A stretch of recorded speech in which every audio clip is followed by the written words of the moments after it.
All right, so let's capitalize on some creativity. That sounds so. Let us capitalize on creativity. All right, so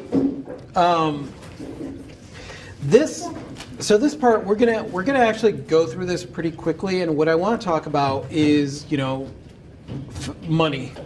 How to get more of it. Wait, creativity or money? I want to talk about making money creatively, right? But I want to talk about, because a lot of people are like, okay, I'm going to sell some art. And I want you to be realistic about this, right? So you create art, and let's say that you do 16 by 20 paintings. It takes you 2 days to work on a painting, right? And you sell that painting for so much, and then once it's done selling, it's gone. How much income really are we talking about that year? And you are reaching a cap on how much you're capable of doing, and you constantly have to be doing something in order to get there. So what I want to talk about is capitalizing on your creativity, basically using the things that you would do anyway and see, hey, can I make money with this to either A, add income to my art career, or B, add income by something that I'm doing anyway, right? What are the things that you enjoy? And what are the things that you could possibly make an extra income with, right, that are things that you're already doing anyway that you would do for free? Right? Here's the thing though, I want to make this very clear, because a lot of times, and I'm sure that you've heard this before, don't turn your hobbies into an art career, or don't turn your hobbies into a career, don't whatever. It's the same thing that we talked about in one of the earlier workshops, where the moment that money gets involved, we get real dumb. The whole idea here is to have different ways of being able to capitalize on this stuff and not worry about the money.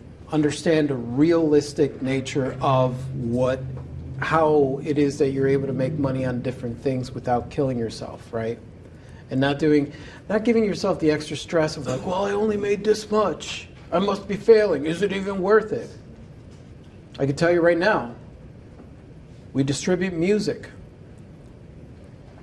We make on average about $5 a month. $5 a month on our distributed music. But that's right now. That's right now. And that's $5 we didn't have before we distributed music. Exactly. And either that music is sitting on a hard drive somewhere, or it's being distributed. Now, anybody else, right, could say, well, is it worth it? And my response is, fuck yeah, it's worth it, because it's either sitting on a hard drive somewhere collecting dust, or it's out there getting listened to. And the truth is that I'm going to write the music anyway, and I'm going to record the music anyway, because I'm a musical human. So if there's something that you do because you can't not do it, because that's who you are, why not put it out there in a way that's going to benefit you and other people? I'm sure you guys have heard of passive income and active income. Okay, and either way I'll describe what it is. Active income is you got to do a thing, and then you get paid for the thing. Do a thing, paid for a thing.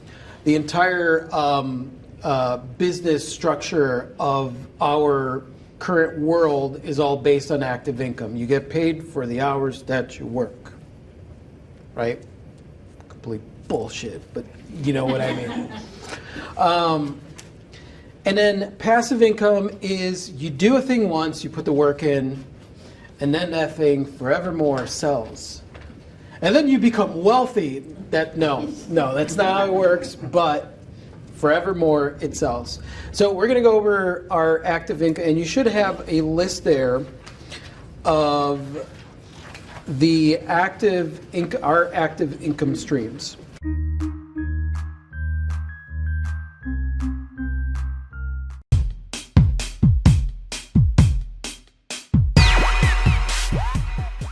Art shows and festivals, right? You got to show up.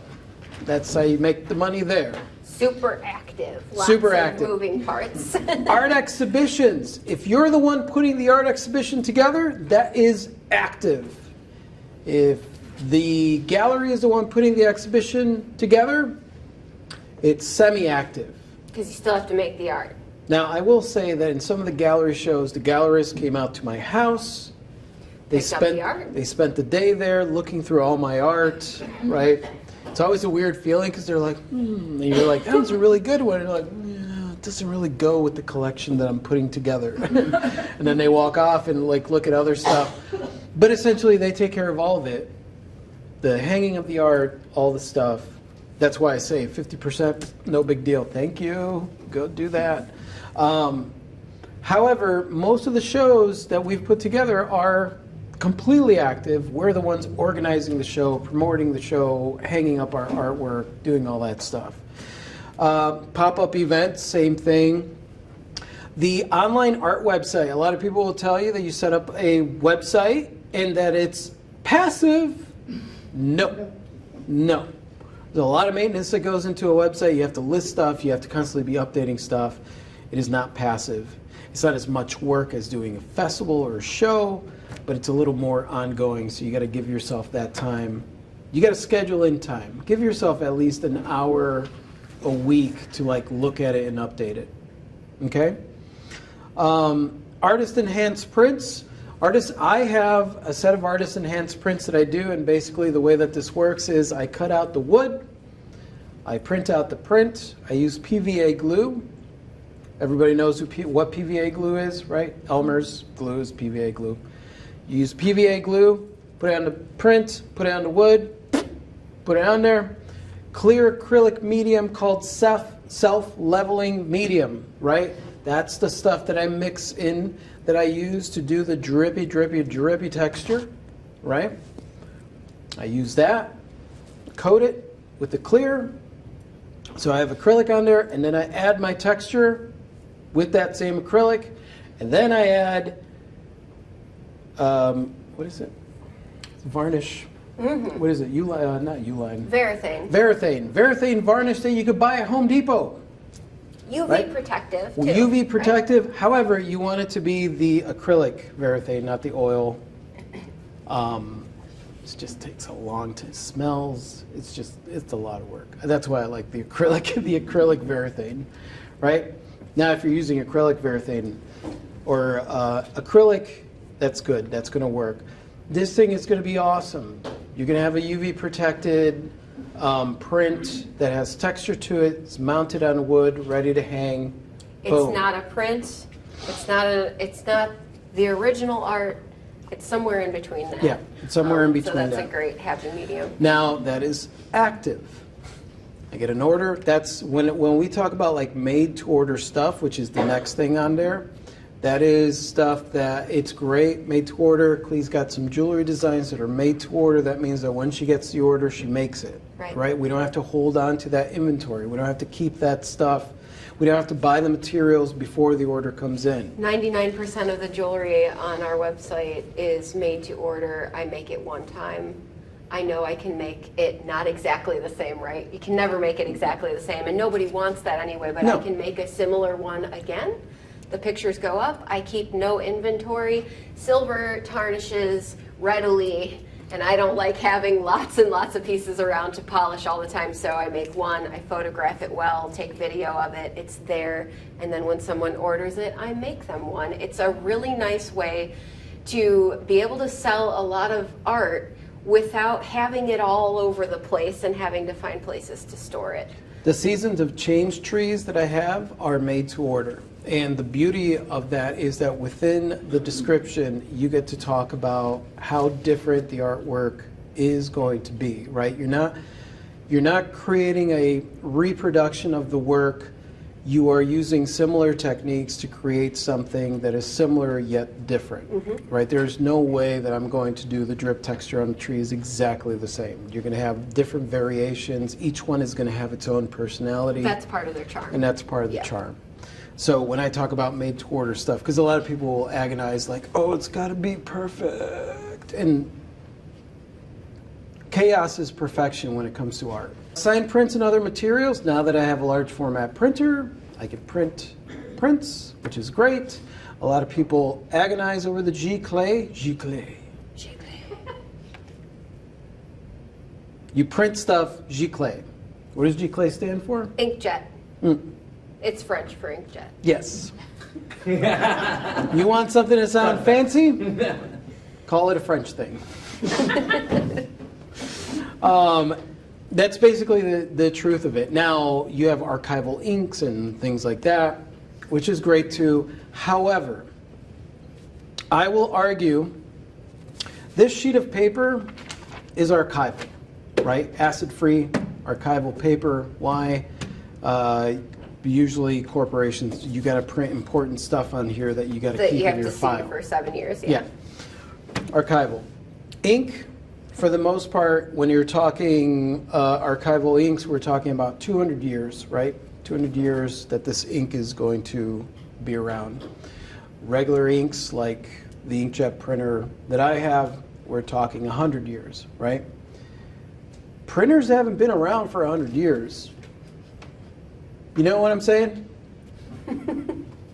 So, does it matter? So And also- that's where I'm at when it comes to this argument. That's what restorers do. That's why they exist. They are great at their job. None of the great artists that have created really cool stuff. I forget what's her name that was like working in rubber molds and stuff like that, and doing like rubber sculptures. Like that has a shelf life of 20 years. She didn't care. Matisse was doing construction paper art. Construction paper cutouts. And you're at home worried if something is archival? Is it archival? I'm like, don't worry about it. So that was a long tangent. Let's catch up here. Doing art at business events, obviously that's why I talk about collaborating with some of the businesses in your area, because that could be a good income. Live painting events, live music, or selling music CDs, right? We have a bunch of CDs that we're printing out. We're basically gonna burn our own music and write with a Sharpie. It's very like, you wanna listen to my mixtape type thing. I love that idea of selling that. Workshops and lessons, right? You could sell workshops and lessons. If you're doing something and you're creating, you know, some of the yeah, absolutely. That's a great way. Obviously, it's not passive. Oh, yeah. Now, however, we will talk about how you can make that passive. Membership sites, not passive at all. I will tell you right now. We have the Rogue members. They are amazing. It is an amazing group. They're here. They're watching us. They are. Like, they rock. They make our lives. They've improved our lives. However, having a membership site is a lot of work. The It's site a lot of itself work. requires a lot. Yeah, so that's something that you want to consider when you're thinking about your time. If you have enough time to really put that stuff in it, it's very rewarding, but it is going to be a lot of work. Not only the site, but of course making said membership dynamic Yeah. and fun for your members. It is very active. One-on-one coaching, right? If you're really good at figuring out, we do coaching as well with our members, and it's something that like once a week we get to sit, but that is, you know, you have to take time out of your day to like sit down and have those conversations with them.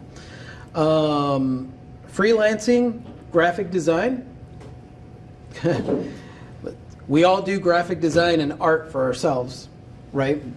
So if you like really dig creating a logo or something like that, I've done videography, I've done graphic design, I've done web building. By the way, don't get any ideas. I never want to do any web building for anybody other than myself. In fact, I don't want to even do it for myself. So there's that. Jingle writing, all right? Clee's got the whole music set up. Calendars and other seasonal stuff, right? Think about seasonal stuff, releasing a calendar. I release a calendar every year around this time. I'm actually running a little bit late But it's okay. on my calendar. Grant applications, that's what's paying for this. Murals and installations, right? Speaking engagement, book fairs and events, business consulting, right? As a creative, you consult people on, you know, how to do art in their business, how to be creative, how to put themselves out there. Artistic tattoo design, I've done that. So all of this are examples of active stuff that we've done.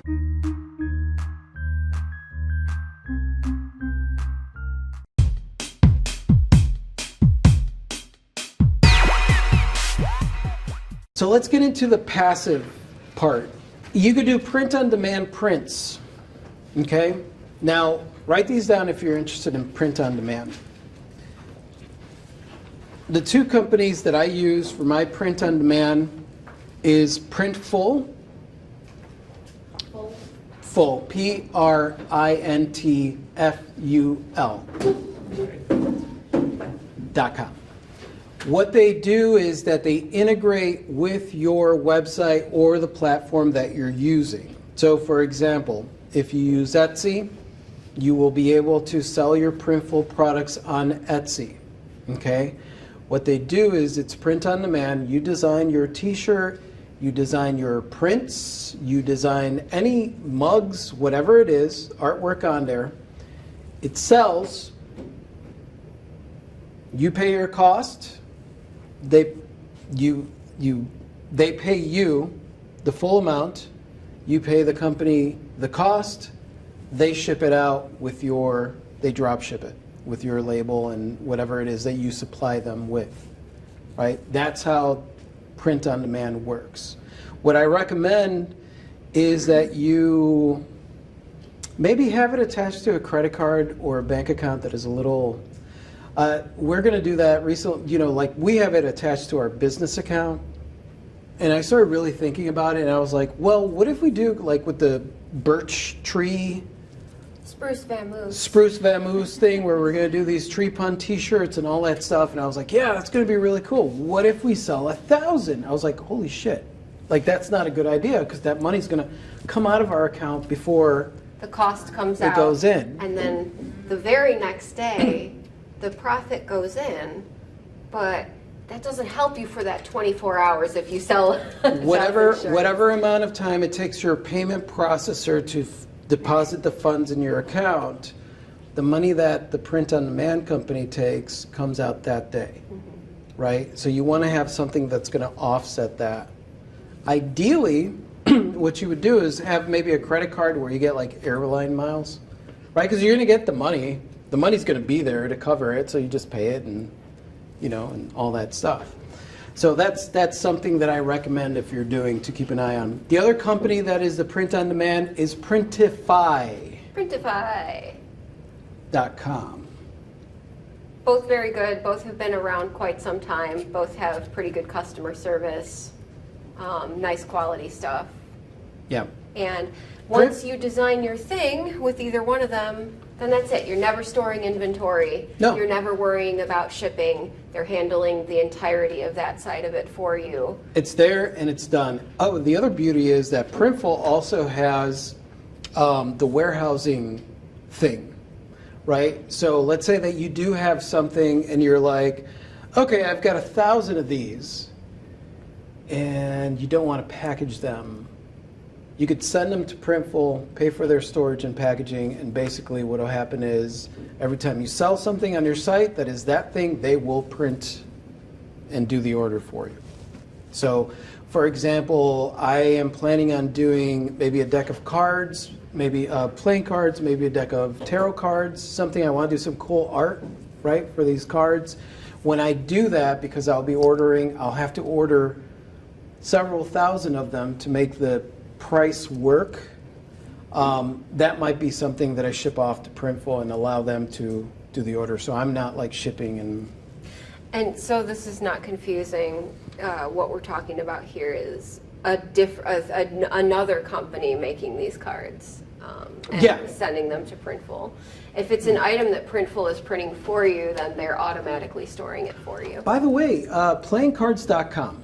Look up playingcards.com, because if you want to do little art prints too, one of our rogues, artist trading cards, Clover, does and gaming cards. What are they? Holographic gaming cards with their artwork on it. They're really, really cool. They're Just beautiful. check it out. So now that's beyond. That's not even part of the passive. That's not passive. You would be ordering it and then storing it and all that stuff.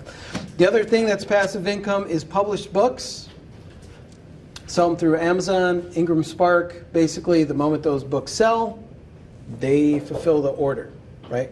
Now, obviously, I got to go through the process of writing a book, and putting it out there, which is a lot of work. But once it's out there, then that book sells, including the audiobook, right? So I record an audiobook with it. I record audiobooks because I know that that's how I like listening to books, is in the studio while I'm working.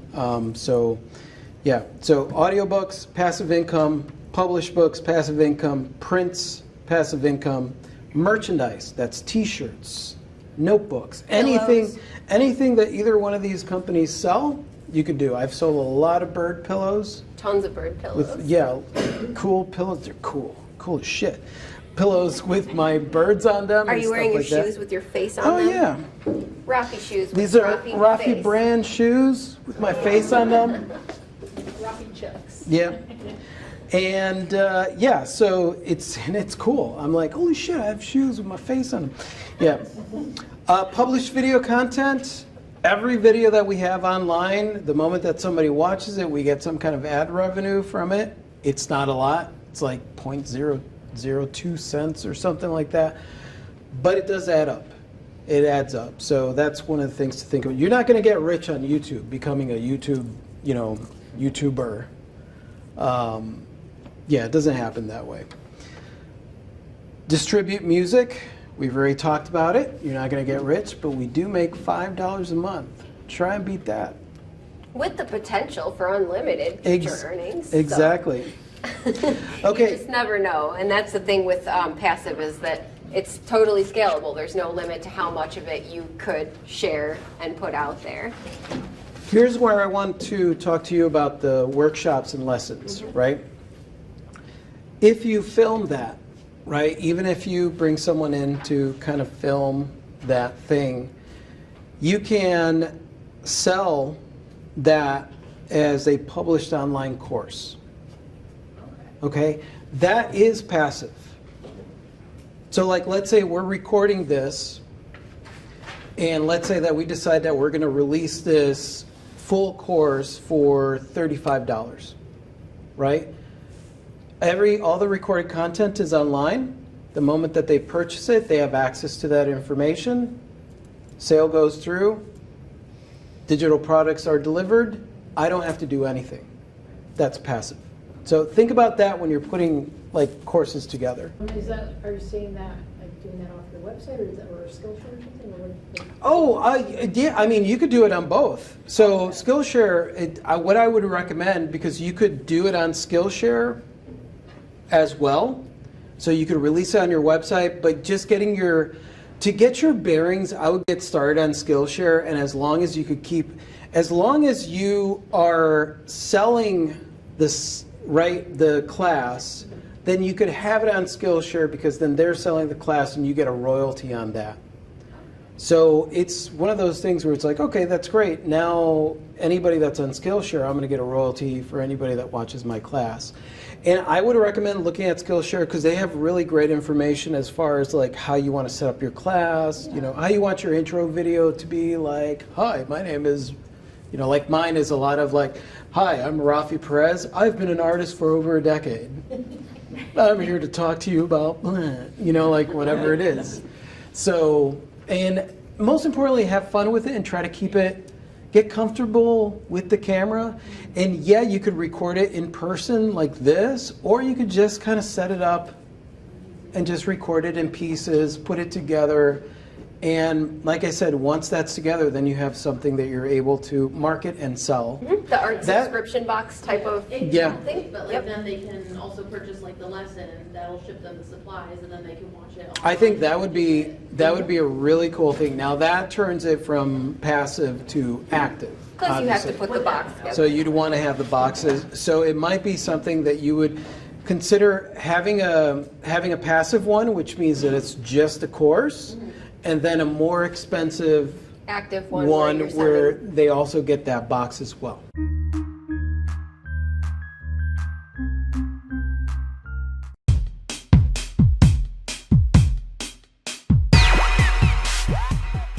The other thing, obviously, that would be passive is good gallery representation. Galleries are not created equal. You have different types of galleries. You have vanity galleries, which are not the galleries that I recommend that you go to. You have co-op galleries. You have commercial galleries. You have really great galleries that are all about cultivating their clientele and cultivating and helping their artists, and then you have really shitty galleries that don't do anything for the artists. So really, always qualify the gallery. Historically, artists approach a gallery almost like, please, sir, please, Please look at my art. look at my art. No. You are going into the gallery, and it is much more important for that gallery to be a good fit for you than it is for you to be a good fit for the gallery. Right? Now don't go in there all arrogant and jerk, like be like, well, I don't know if you're good enough, but understand that it's a partnership, right? They're not in control. They're just one opportunity out of many for you to show your art. That's all they are. Maybe I'll do my own thing and leave the galleries and not even try. And then another part of you says, no, not to approach the galleries, not to speak up, not to share your art. So what do you resonate more? Like, with all of it.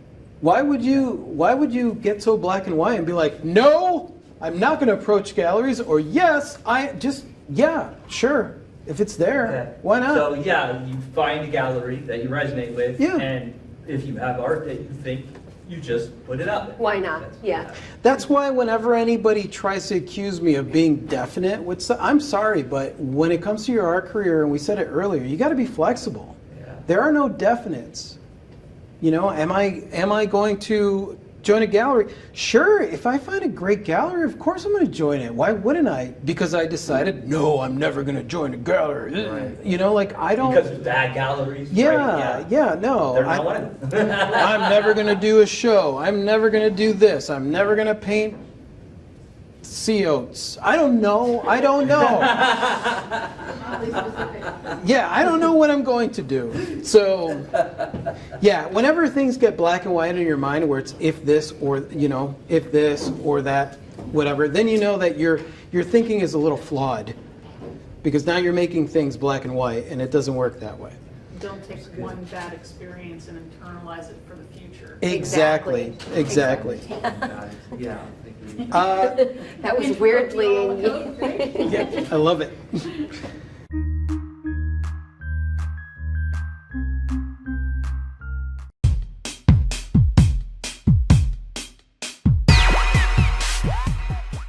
Digital products. Digital products are great. Obviously, you sell something, it's a download, people get it, it's fantastic. We sell music on our website, it's a digital product. They Downloadable buy it. poster. They get a downloadable poster. They get a song, an MP3.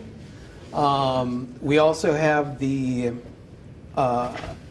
commentary for one of our books in there that's like 12 hours long. We sell that, online. Those are great because I don't have to do anything. They just buy it and then they have access to the download and we're good to go. So those are passive income. Then you have sponsors and affiliates. We have typical affiliates and sponsors. So we have Audible. I sell books on Audible, so it works out. I could talk about Audible. Every time somebody signs up for Audible through my link, then I get $10. That's always nice. I believe that Blick Art Supply will do an affiliate thing for you. Blick does, and I've never figured out how to do it. And Blick comments on our YouTube videos all the time, Yeah. and I completely forget. And I will talk about Blick and sponsor. I love Blick, but they do not sponsor us. We make no kickback from Blick, and I'm fine with it. Amazon's a huge one that a lot of YouTubers Yeah, go for. affiliates. So basically what you do is you sign up for Amazon affiliates. And in Amazon, so whenever somebody buys something through that link, then you get something. We've had Amazon affiliates for a while. I am terrible at promoting. I forget, right? I'm busy with other things, so I forget. But it is easy. It's one of those things that you could set up and be able to make money. We had it for 3 years. I forgot about it, and the other day we got a check for like $120, and I was like, what is this? And it was Amazon affiliates because it went through or whatever, just a bunch. So it's always nice when stuff like that happens, you know, and especially if you set up stuff that is passive like that.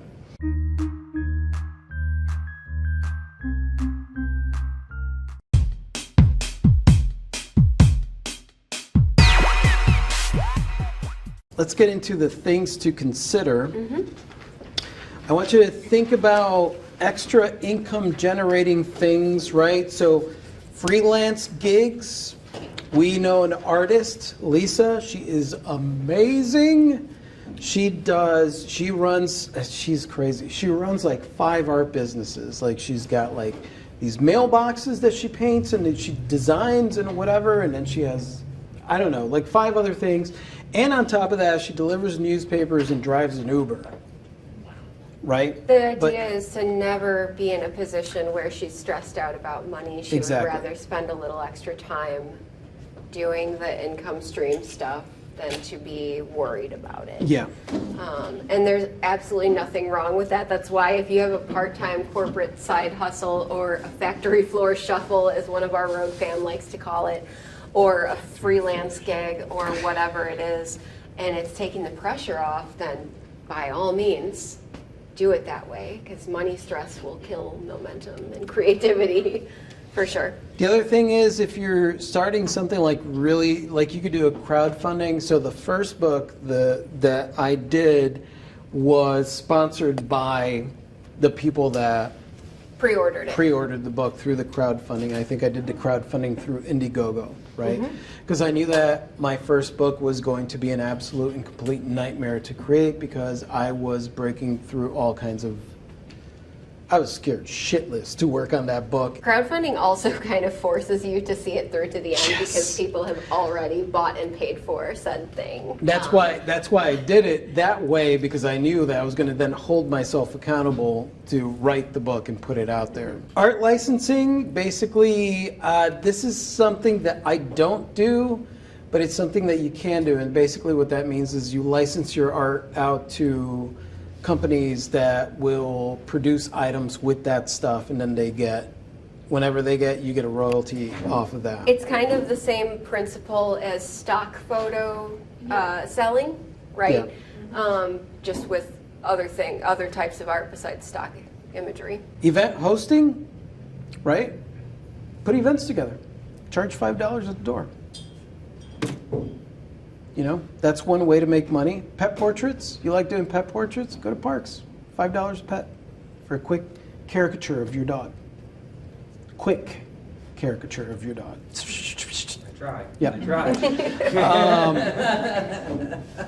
Art retreats, you could put an art retreat together. I know some of our awesome friends in town have a property. Put an art retreat together, you know? Some tents, whatever, all kumbaya out there. Side hustles, obviously your corporate side hustle. If you really need to, just get a part-time job or get a full-time job or whatever. But just remember that mentality-wise, this is your side hustle, right? Set boundaries with them. The worst that they could do is fire you. Then you go get another job.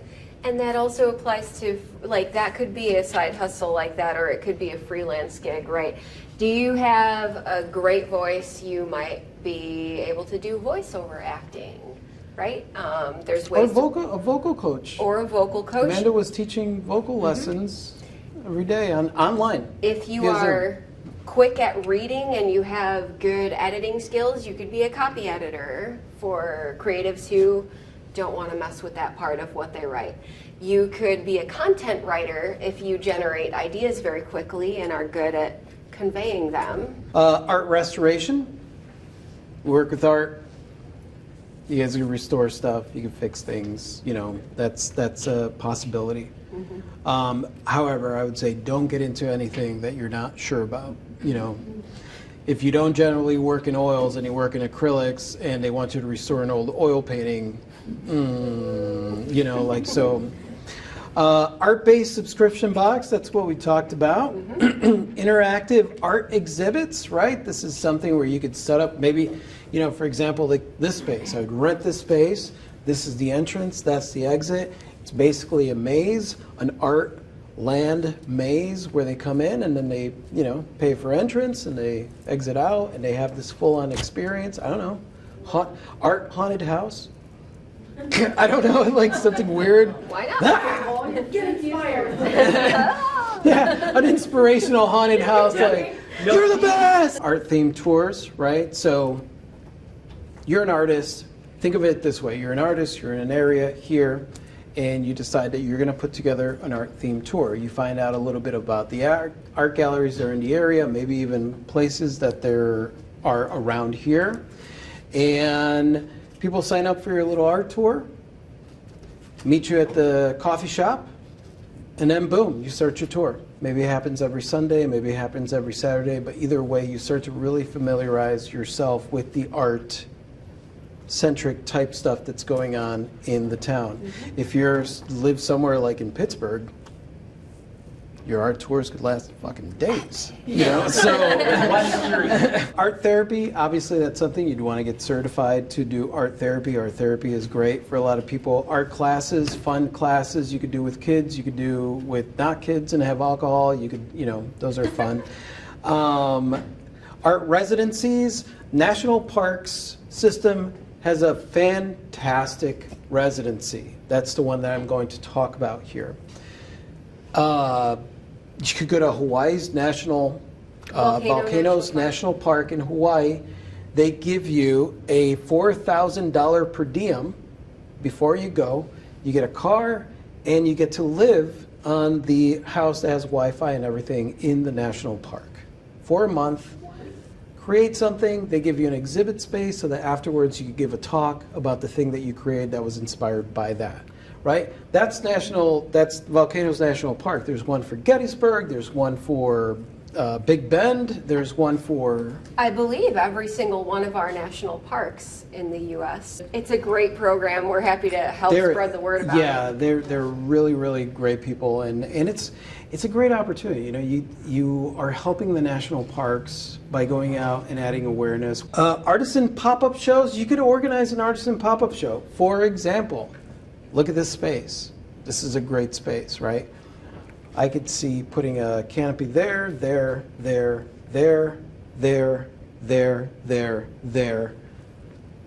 Maybe some in the center. Immediately this space turns into a pop-up artisan show. With climate control. With climate control, which means that it can happen at any time. Adapting your brain to see spaces in that way. What can we do here that we could really, and setting it up a month or two ahead of time so you could really promote it, stuff like that. So it's really getting used to seeing spaces like that. The other thing is art auctions. Put art auctions together. Those are always fun. Those are always fun. You could totally do a mock Christie's, and just have fun with that. Obviously, art-based fundraisers, rentals and Airbnbs is another way. If you got some extra room, you could do rentals, you could do Airbnb. And finally, teaching. Yeah, which we already covered that. Yeah. But if you're good at anything, you might be able to teach it to people who want to learn it. And sometimes it's the simplest kind of thing that you take for granted that you know how to do. Yeah. You know what I mean? So it's really think about, and I want you guys to really think outside of, here's an example. Thinking outside of the box. Purchase a vending machine. Old vending machines. We live in an old town. I'm sure that we could find some old cigarette machines, old kind of vending machines, right? Purchase some old vending machines. Start doing some like prints, right, that you can put in this vending machine. Restock them, small art prints. Have artists sign up for it, and then collect passive income from the sales of these.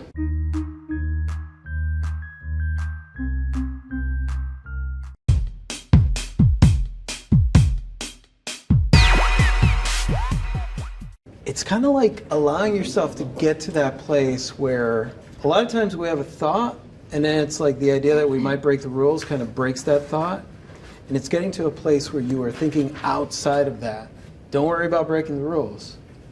That's where I am. Yeah, do the thing. Permission Yeah, to do that. do the thing and then figure it out. then figure it out. Then if somebody's like, oh, you can't do that, be like, well shit, nobody said anything, you know, like, So there's all this stuff.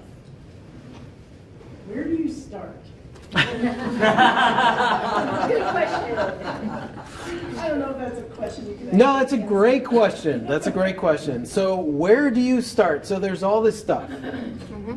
Oh God, this is gonna sound like a fortune cookie. No, do it, just do it. Just do it. Yeah. You start at the beginning. Basically what you do, so you take a look around and take a look and see where you are, right? What you have available to you and what's the best option for you to go in the moment of where you're at. Because that's a really hard thing to tell someone where it is to start because everybody's in a different place, you know?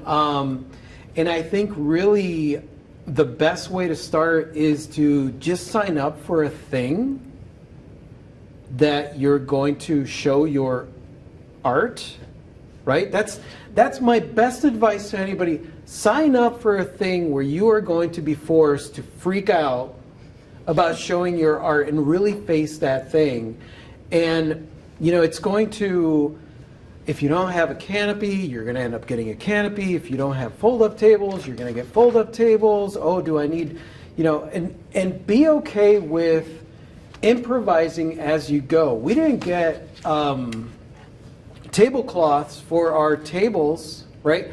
Our jewelry table, our fancy tablecloth. We didn't have those till like 3 years later. No, we had like clearance aisle, this is kind of big enough, scrap of fabric. Yeah, it was like scrap Sort of this. like- Here's a it got scrap clamped of on the fabric. Here's a backside. scrap of fabric. Here's another scrap of fabric. Artistic.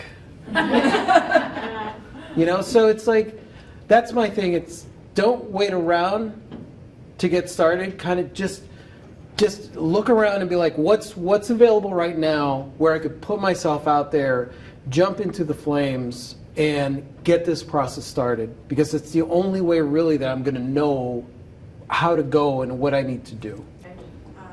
I've been thinking of putting it out in the yard. I don't live in town, unfortunately, but I'm still thinking about doing it on the side of the road at my house and put up the table and just see what it looks like. And Why not? Absolutely. And you know what? It's a good idea to do that, even if the plan is like, yes, I'm working my way up to a show, but like, I need to make sure this thing opens first of all, and what that looks like, and really see the space and set it up and try out stuff. Do a sign that says lemonade, but then scratch that out. Art. I love it. Lemon art. So when you guys initially started at the Golf flea breeze, market? flea market, yeah. Did you have a lot of inventory or did you just kind of wing it? I know you said about the crates that you kind of picked up on the neighboring vendor that had the crates. You know, I just wung it. So I did a lot of winging it. Basically, when I got started, I think the only artwork that I had was what I had created on the spot. So one of the other vendors had given me like a bunch of like old dirty frames, and so like I cleaned them and did stuff with them, and I had some of the poster board inside of those, right? And then I had my frames, my wood crate art, and then like random pieces of art that I'd find in like my dad's yard, I grabbed, and then like I would do stuff. But really, I think the first time, if I'm honest, the first time that I laid out the table with my art, 2, 3, 4, I could see it in my brain. There were 4 signs, crate signs, 3 small framed paintings, and then I was working on a poster board painting. And I had like a little corner that I occupied because I had like 8 pieces of jewelry. Thank you guys.